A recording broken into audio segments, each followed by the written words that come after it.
इदम श्री सद्गुरुवे नमः। जन्म शताब्दी पुस्तक माला 98 डे 10 संस्कृति की अवज्ञा महंगी पड़ेगी। परम पूज्य गुरुदेव वंदे माँ का दिव्य संरक्षण, उनका प्रेम और उनकी दिव्य दैवीय ऊर्जा से अपने अंतस में प्रेम की ऊर्जा को जगाते हम सब। गुरुदेव कह रहे हैं कि चलिए उस प्रेम और मोहब्बत की तरफ लौट जाते हैं जो स्वार्थ से पूरी तरह मुक्त है, जो एकाकी नहीं है, जो अकेलापन अनुभव नहीं करने देती है और जो किसी से कुछ नहीं चाहती, अपने कर्तव्य कर्म पर, अपनी जिम्मेदारी पर फोकस करती है, जो ईमानदारी के साथ रहती है, जो इसमें साझेदारी की ऊर्जा होती है, जिसमें घटियापन नहीं होता किसी भी तरह का, जिसमें सहकारिता होती है।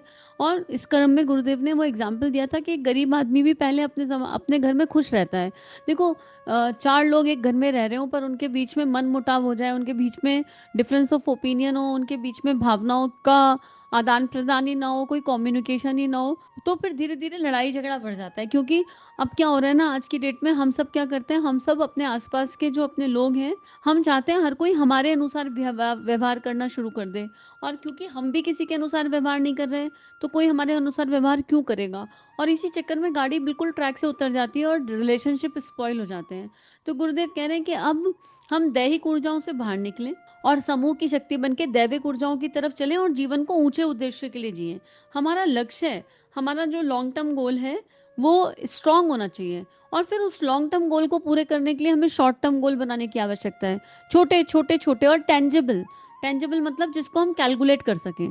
फॉर एग्जाम्पल, अगर हम ये कह रहे हैं कि हम रोज स्वाध्याय करेंगे, चलो हमने ये गोल बना लिया कि इस साल में हमको ये वाग्मय पूरा करना है, इसको समझना है। तो उस वाग्मय में कितने पेजेस हैं, ये लॉन्ग टर्म गोल हो गया। लेकिन उसका हमें एक शॉर्ट टर्म गोल भी बनाना पड़ेगा कि हम रोज कितने पेजेस पढ़ेंगे। ऐसा नहीं हो सकता कि हमने सोचा हम एक साल में ये वाग्मय पढ़ेंगे और इस वाग्मय में 800 पन्ने हैं, तो हमने शुरू के 4 महीने बेकार कर दिए, पूरे वर्ष के 5 महीने बेकार कर दिए, और अब हम सोचें कि लास्ट में बैठे और 800 पन्ने पढ़ जाएं। तो कोरी रीडिंग तो लगा लोगे लेकिन नींद आ जाएगी। गुरुदेव की लेखनी में तो बड़ा शक्ति है, बड़ी पढ़ी नहीं जाती ऐसे। तो यहाँ पर ऐसा है कि हम दैहिक लक्ष्य हो चाहे दैविक लक्ष्य हो, पर हमें क्लियरिटी ऑफ थॉट होना चाहिए कि हम जीवन से चाहते क्या हैं।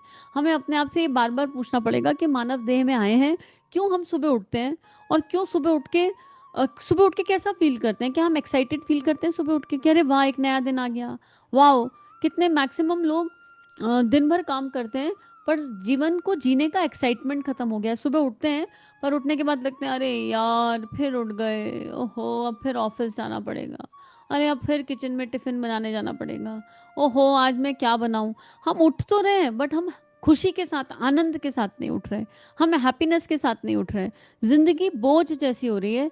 हम और होना कैसा चाहिए कि उठने के बाद एकदम से ऐसी हैप्पी फीलिंग आए, वाओ एक और दिन मिल गया भगवान, ओके ठीक है हम ये करेंगे, एंड हम उसमें खो जाएं। हम उस काम को करने के लिए इतने उत्साहित हो कि हमें मंगल आनंद फील होने लगे, हमें लगे यही तो है। तो उसके लिए क्या करना है, हमें फाइंड आउट करना पड़ेगा कि वो क्या है जो हमें इतना आनंद दे सकता है, वो क्या है जो हमें इतनी खुशी दे सकता है। अगर आप इसमें दैहिक ऊर्जाओं को जोड़ेंगे तो आप देख लीजिए, अगर आपको शॉपिंग में खुशी लगती है, कितने दिन शॉपिंग कर सकते हैं। मान लो आपको भगवान ने दे दिया, पैसा भी दे दिया, कोई ये कहने लगे भाई हम तो बहुत शॉपिंग कर ले, वहाँ पे पैसा नहीं है, मान लेते हैं, ज्यूम कर लेते हैं खूब पैसा है, लेकिन यकीन करो आप थक जाओगे एक दिन शॉपिंग करते करते। एक दिन करोगे, 2 दिन करोगे, 3 दिन करोगे, घर में जगह खत्म हो जाएगी। कहाँ लाकर रखोगे उन कपड़ों को, कहाँ लाकर रखोगे उस सामान को, कितनी बेडशीट ले आओगे, कितने किचन के बर्तन ले आओगे, कितना सोफा फर्नीचर खरीद लोगे, क्या करोगे। कहीं तो उस चीज़ को ले जाकर रखोगे, and one day you will feel tired about anything and everything. हम सोच रहे हैं कि हमें खुशी मिलती है टीवी देखकर, कितना टीवी देख सकते हो। कोई कोई ऐसा इंसान है इस संसार में जो लगातार 12 घंटे 16 घंटे टीवी देख ले। काम, वो खुशी आनंद कहाँ होता है। वो ऐसा काम ढूंढने की आवश्यकता है जिसे हम लंबे समय तक करें और लंबे समय तक बिना बोर हुए कर सकें। वो काम है। अब इसमें भी ऐसा है कि छोटे बच्चे के जैसे टीवी में नहीं खो सकते, पर वो कौन से ऐसा काम है जो लंबे समय तक करें, और वो काम जिसमें करते हुए समय का पता ना चले। कई बार ऐसा होता है ना कि हम कुछ कुछ कर रहे होते हैं और करते करते करते करते समय निकल जाता है, फिर हम कहते हैं अरे 2 घंटे हो गए, पता ही नहीं चला 2 घंटे कहाँ निकल गए। वहां पर मतलब हमारा फोकस और कंसंट्रेशन पूरी तरह लग चुका था, पूरी तरह हम उस काम में इन्वॉल्व हो गए थे, हम उस काम में पूरी तरह इंडल्ज हो चुके थे, और वो काम हमें आनंद दे रहा था। जो काम हमें आनंद देता है, कंटाल नहीं देता ना, उसमें हमें समय का पता नहीं चलता। तो हमारा प्रोफेशन भी, इसलिए आजकल देखा जाता है कि बहुत सारे ऐसे युवा मिलते हैं जो 10-10 साल 20-20 साल कॉर्पोरेट नौकरी करते हैं और बोझ के जैसे कर रहे होते हैं, और फिर अचानक उनको उनकी लाइमलाइट मिल जाती है और वो उसको छोड़ छाड़ के किसी और काम में लग जाते हैं, और उस काम में उसे खुशी खुशी मिलती है, उन्हें खुशी मिलती है, उन्हें पता ही नहीं चलता कि दिन कहाँ निकल गया। एक तो मैं ही बैठी हूँ, मैंने भी कॉर्पोरेट में बड़ी नौकरी करी है, और उसके बाद जब वो छूटी तो दोबारा हिम्मत ही नहीं हुई जाने की, मन ही नहीं किया जाने का। और अब ऐसा हो गया है कि मन ही इस काम में लगता है, और कितना कितना भी करा लो, मतलब ऐसा लगता है कि बोरियत, तो बोरियत क्या होती है, बोर होना कुछ होता ही नहीं है। तो हमको वो ढूंढना पड़ेगा कि इसमें कि वो हमें, हाँ, किस तरह की हैप्पीनेस देता है। एक एक हार्मोन रिलीज होता होगा प्रॉबेबली, मुझे लगता है टेक्नोलॉजी अगर साइंटिफिकली देखूं तो कुछ तो अंदर रिलीज होता होगा। हो सकता है कि ये काम आपको पैसा कम दे, हो सकता है ये काम आपको पैसा दे ही ना, ये भी संभावना है, लेकिन ये आपको सुकून देगा, शांति देगा, आनंद देगा।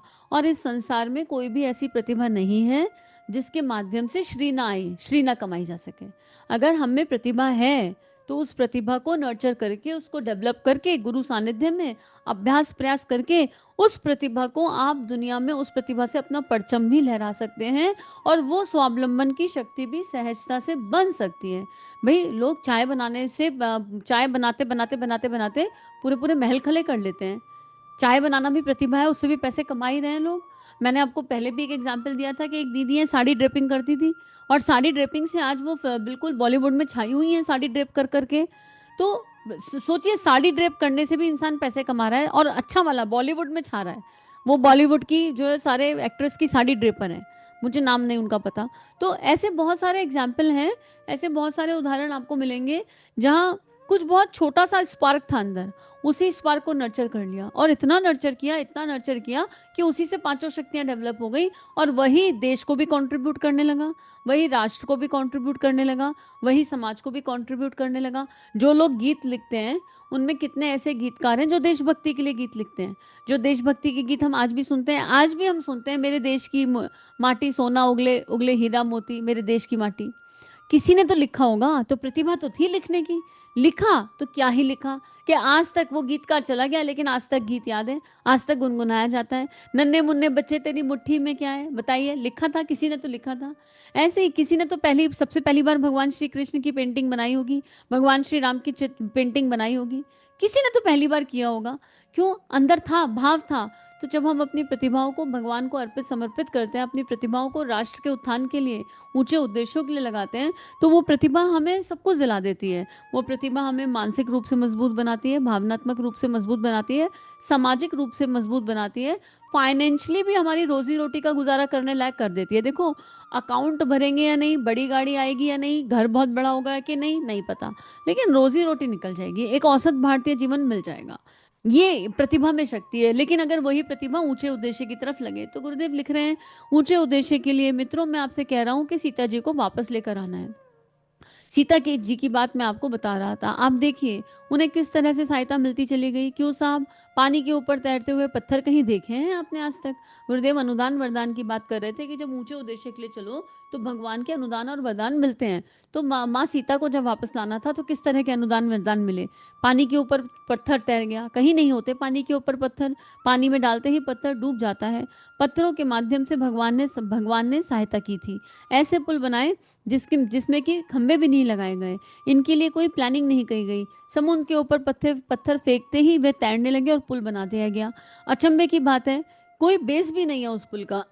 लोगों की समझ में नहीं आती बेटे, यह समझ में आएगी भी नहीं। मैं ऐसे लाखों उदाहरण आपको बता सकता हूँ जिनमें कि पत्थर ऊंचे उद्देश्यों के लिए तैर गए, जो ऊंचा उद्देश्य लेकर के चले थे, जान हथेली पर लेकर के चले थे, ईमानदारी से चले थे, उनके पत्थर तैरे थे। और फिर तैरेंगे नहीं साहब, पत्थर नहीं तैरेंगे। हाँ बेटा, पत्थर नहीं तैरेंगे, क्योंकि पत्थर तैरने की बात एक अलंकार है। यह इस बात का मतलब है कि अगर साधन कम हो, सामर्थ्य कम हो, तो भी सफलता मिलकर के रहेगी। पत्थर तैरने से हमारा मतलब यही है कि पानी पर पत्थर तैरता है कि नहीं तैरता, इससे कोई मतलब नहीं।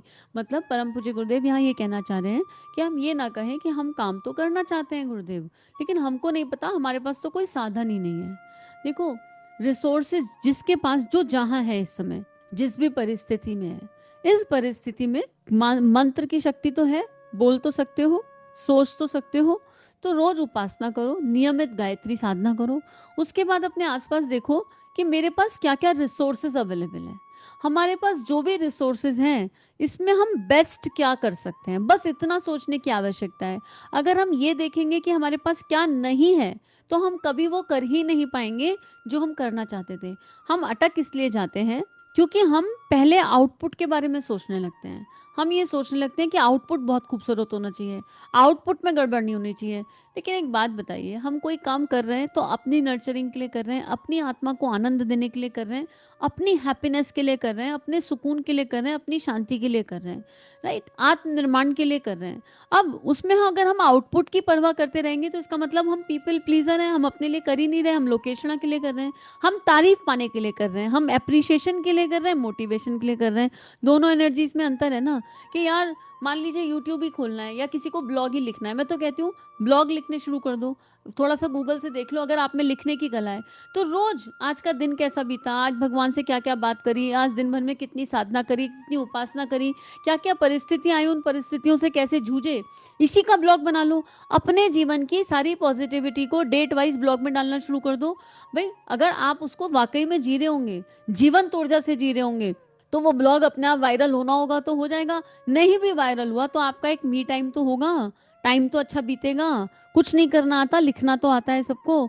तो जब हम कोई कोई भी काम करते हैं पहले अपने रिसोर्सेज को जानना है। जैसे मैं आपको बताऊं, वैसे कहते तो हैं कि अपना एग्जाम्पल मत दिया करो, बहुत लोग ऐसा कहते हैं, पर मुझे ऐसा लगता है कि जो हमने जी लिया अगर हम उसके बारे में बात करते हैं ना तो हम ज्यादा पुख्ता बात कर सकते हैं, गुरु के सानिध्य में प्रमाणिक बात कर सकते हैं। जैसे मेरे पास रिसोर्सेज में एक प्रॉब्लम थी, एक बात यूट्यूब की चैनल की नहीं है, गुरुदेव का भी काम करना था तो लोग घर से बाहर निकल निकल के काम करते थे। और मेरे पास एक चैलेंज था, वो चैलेंज ये था कि मैं घर से बाहर नहीं निकल सकती थी, रीजन चाहे जो भी हो, not going into the reason. तो अंतस में एक पुकार बार बार निकलती थी, गुरुदेव क्या घर बैठे काम नहीं हो सकता? क्या वो जो फीमेल्स हैं जो घर से नहीं निकल सकती, क्या वो घर बैठे काम नहीं कर सकती? और घर से ना निकलने के पीछे कहीं ना कहीं अपनी ही शक्ति कम थी। इतना घर का काम करने के बाद शक्ति नहीं बचती थी घर से निकलने की। ऐसा लगता था कि मैं दो काम नहीं कर सकती गुरुदेव इस देह में, या तो शक्ति भर दो इतनी, और शक्ति नहीं है तो फिर क्या मैं आपका घर से काम नहीं कर सकती गुरुदेव? क्या कोई पॉसिबिलिटी नहीं है? केवल पुकार पुकार और पुकार, केवल रोज गुरुदेव से कहना, गुरुदेव कुछ तो होगा, कुछ तो होगा जो घर से किया जा सकता है। और यकीन करो गुरुदेव ने छोटे छोटे छोटे छोटे डॉट कनेक्ट करके दिए, और वो छोटे छोटे डॉट कनेक्ट होते होते होते होते इतने बड़े हो गए कि घर बैठे बैठे इतना काम आ गया कि आज टाइम नहीं है, आज समय ही नहीं है। और वो एक दिन था जब मतलब मन परेशान रहता था। गुरुदेव ने पहला काम क्या दिया था पता है? सबसे छोटा काम, बोले हाँ कर सकते हैं घर से, घर बैठे बैठे काम। क्या काम कर सकते हैं? गुरुदेव से बात होते होते होते होते एक मैसेज आ गया, एक लाइनर मैसेज आया कि आपके पास एक अच्छा विचार है, एक अच्छा विचार मेरे पास है, आप अपना अच्छा विचार मुझसे साझा कर दीजिए, और मेरे पास जो अच्छा विचार है मैं आपसे साझा कर दूंगा। आपके पास भी दो विचार हो जाएंगे, मेरे पास भी दो विचार हो जाएंगे। ये मैसेज आ गया। उपासना से उठकर लगा गुरुदेव बोल पड़े, और ऐसा लगा कि मेरे पास क्या अच्छे विचार हैं, मैं कैसे साझा करूं अच्छे विचार, और दूसरों के अच्छे विचार कैसे ग्रहण करूं। बस कहानियों का सिलसिला शुरू हो गया। मेरे पास कहानियां आती थी, बड़ी अच्छी अच्छी कहानियां आती थी, और उन्हीं कहानियों को लोगों को बांटने का पहला पहला जो काम मिला वो ये समझ में आया कि ये कहानी लोगों तक पहुंचानी है। जिस कहानी ने मेरे हृदय को स्पर्श कर दिया, मुझे अश्रु दे दिए, और जो कहानी मेरे जीवन में एकदम चिपक करके बैठी है, कुछ कहानियां तो ऐसी हैं जो चिपक करके बैठी है, मोटिवेशनल बन गई, और उनको याद करो ना तो ऐसा लगता है ओ माय गॉड, अगर उस टाइम पे वो कहानी नहीं समझ में आई होती तो इतना तो जीवन की दिशा और गति परिवर्तित नहीं होती।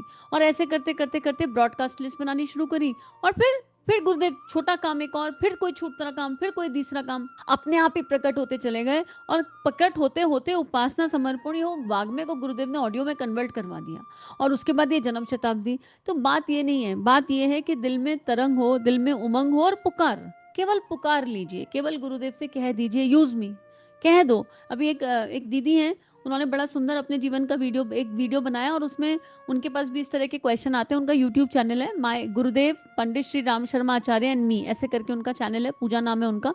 तो उन्होंने एक छोटा सा मोटिवेशनल वीडियो बनाया कि आई वॉज लाइक कि उनके घर में, उन्होंने अपनी कहानी बताई कि उनके घर में गुरुदेव, मतलब शादी को 10 साल हो गए थे, गुरुदेव का फोटो लगा हुआ था घर में। और जो भी फैमिली जिस भी तरह की है, मतलब बहुत अच्छी फैमिली है, रेपुटेटेड सी फैमिली है। तो कुछ गेस्ट आए, और गेस्ट आकर गुरुदेव का फोटो देखकर ये बोलते हैं कि ये कौन है? तुम्हारे दादाजी हैं? तो उन्होंने बोला नहीं मेरे गुरुजी हैं। पर दीदी के अंतःकरण में ना एक हलचल हो गई कि यार गुरुजी को लोग पहचानते भी नहीं है, और उनके अंतःकरण में बस ये पुकार निकल गई कि नहीं नहीं नहीं, ऐसा नहीं हो सकता कि गुरुजी को लोग जानते भी नहीं, मतलब लोग गुरुजी का फोटो देखकर भी नहीं पहचान रहे। ये उनके अंदर एक पीड़ा का विषय बन गया, और वो पीड़ा ही उनकी शक्ति बन गई, और आज वो बहुत बढ़िया काम कर रही हैं। आप जब चैनल देखेंगे काफ़ी उनके सब्सक्राइबर हैं, बहुत बढ़िया काम कर रही हैं। तो उन्होंने एक थोड़ा सा मोटिवेशनल पोस्ट डाला था कि जो लोग गुरु कार्य करना चाहते हैं लेकिन कर नहीं पाते हैं, वो बोले यूज़ मी। वो बार बार गुरुदेव से बस इतना कहें, गुरुदेव यूज़ मी, हमें पता है आप हमसे बहुत कुछ करा सकते हैं, यूज़ मी, ऐसा करके कहें। तो बात यही है कि ऊंचे उद्देश्य के लिए अगर चलना है तो पत्थर पानी में तैरेगा कि नहीं तैरेगा, पर हम गुरु के सानिध्य से गुरुदेव की कीर्ति को पूरे विश्व में तैरा सकते हैं। हम गुरु के सानिध्य से गुरुदेव की किताबों को तैरा सकते हैं। और ये तैरना ही तो हो गया। देखो पहले उस युग में पत्थर पानी में डाले गए थे, पर ये तैरना नहीं है कि आप और मैं बात कर पा रहे हैं और टेक्नोलॉजी के माध्यम से बात कर रहे हैं तो बात तैरती हुई तो आप तक आई है ना, चिट्ठी से आई, राइट, ना किसी बक्से में आई, ना किसी लेटर बॉक्स में आई, किसी स्थूल टेंजिबल चीज से तो नहीं आई, तैरती हुई आई, मेरे मोबाइल से निकली और आपके मोबाइल में पहुंच गई, तैरी तो गई, हवा में तैर गई। तो हम सब तैर सकते हैं और बहुत बढ़िया तरीके से तैर सकते हैं। हमें बस गुरुदेव की वो पीड़ा अनुभव करनी है, और वो एनर्जी अनुभव करनी है जिस एनर्जी से गुरुदेव ने ये लेखनी लिखी है। और फिर बस अपने गुरु से यही कहना है कि गुरुदेव ये मानव देह तो आपकी कृपा से मिली है, आपने ही धरती पर भेजा है, आप ना भेजे होते तो पता नहीं हम आते कि नहीं आते, और भेजा कि नहीं भेजा, लेकिन धरती पर आने के बाद आपसे मिलना हो गया, आपका नाम सुन लिया, आपकी लेखनी को पढ़ लिया, तो अब आप देख लीजिए कि इस मानव देह से आप क्या करा सकते हैं। और उसके बाद बस कंप्लेन ना करें, अपने रिसोर्सेज के अकॉर्डिंग काम करें, अपने भीतर की प्रतिभा को देखें, जानें और समझें, और बिल्कुल भी परिणाम की फिक्र ना करें। अगर हम सोशल नेटवर्किंग के थ्रू काम कर रहे हैं तो हम इस उलझन में ना उलझें कि कितने लोग हैं, कौन देख रहा है, कौन कमेंट कर रहा है। लोकेशना के जाल से फंसे बिना केवल ईमानदारी से, समर्पण से काम करते जाएं, चाहे फिर हमें 10 साल लगे चाहे 20 साल लगे, हम देखेंगे हमारे अंदर परिवर्तन आ रहा है। बाकी कहाँ क्या घटित हो रहा है वो गुरु का डिपार्टमेंट है, पर अंतस में परिवर्तन आना शुरू हो जाएगा। क्योंकि भगवान राम को गिलहरी से प्यार हुआ। गिलहरी भगवान राम को कब दिखी? अगर गिलहरी यही सोचती रहती कि मैं चल रही हूँ और मैं भगवान की नजरों में आ जाऊं, और वो भगवान के रास्ते पर चलती रहती, तो शायद भगवान उसे ना देखते। गिलहरी चली और केवल समुद्र की तरफ देखती हुई चली कि मुझे उस समुद्र तक बालू पहुंचानी है, चाहे मैं कैसे भी पहुंचाऊं। उसे भगवान की नजरों में आने की इच्छा नहीं थी, उसे भगवान का काम करने की इच्छा थी। हमारा क्या हो जाता है कि हम गुरु की नजरों में आना चाहते हैं। अब स्थूल देह से तो गुरु है नहीं, तो हम सोचते हैं कहीं से तो अप्रिशिएशन मिल जाए, कहीं से तो नेम एंड फेम मिल जाए। बस इसमें फंसे बिना, इसमें पड़े बिना, इस चक्कर से बाहर निकले बिना हम अपना काम करते रहें। और इसके लिए चाहिए उपासना की शक्ति। केवल गायत्री मंत्र वो शक्ति है जो हमें इस लोकेशना के जाल में फंसने से बचा सकता है। तो नियमित उपासना के साथ गुरु कार्य करने की योजना बनाएंगे, और जो भी योजना आप लोग बना रहे हैं अगर आप लोग चाहें तो साझा कर सकते हैं, पर कुछ ना कुछ करेंगे और कोई काम छोटा या बड़ा नहीं होता। इदम श्री सद्गुरुवे नमः। सभी अपना ध्यान रखिए, नियमित ध्यान करते रहिए। 21वीं सदी उज्जवल भविष्य, जन जन में देवत्व का जागरण, आत्म सुधार, समाज की सबसे बड़ी सेवा, अपना दीपक आप बनो। जी हाँ, ये सारी बातें हमें सिखाई आचार्य पंडित श्री राम शर्मा ने। परम पूज्य गुरुदेव की लेखनी ने इस जीवन को एक नई राह दी, आनंद दिया, और अब उनकी लेखनी को जन जन तक ले जाना यही मात्र एक उद्देश्य है। इसमें आपकी सहायता की आवश्यकता। आइए इस लेखनी को विश्वव्यापी बनाएं, जन जन तक इसको लेकर जाएं। चैनल को लाइक कीजिए, सब्सक्राइब कीजिए और सभी से शेयर कीजिए। इदम श्री सद्गुरुवे नमः।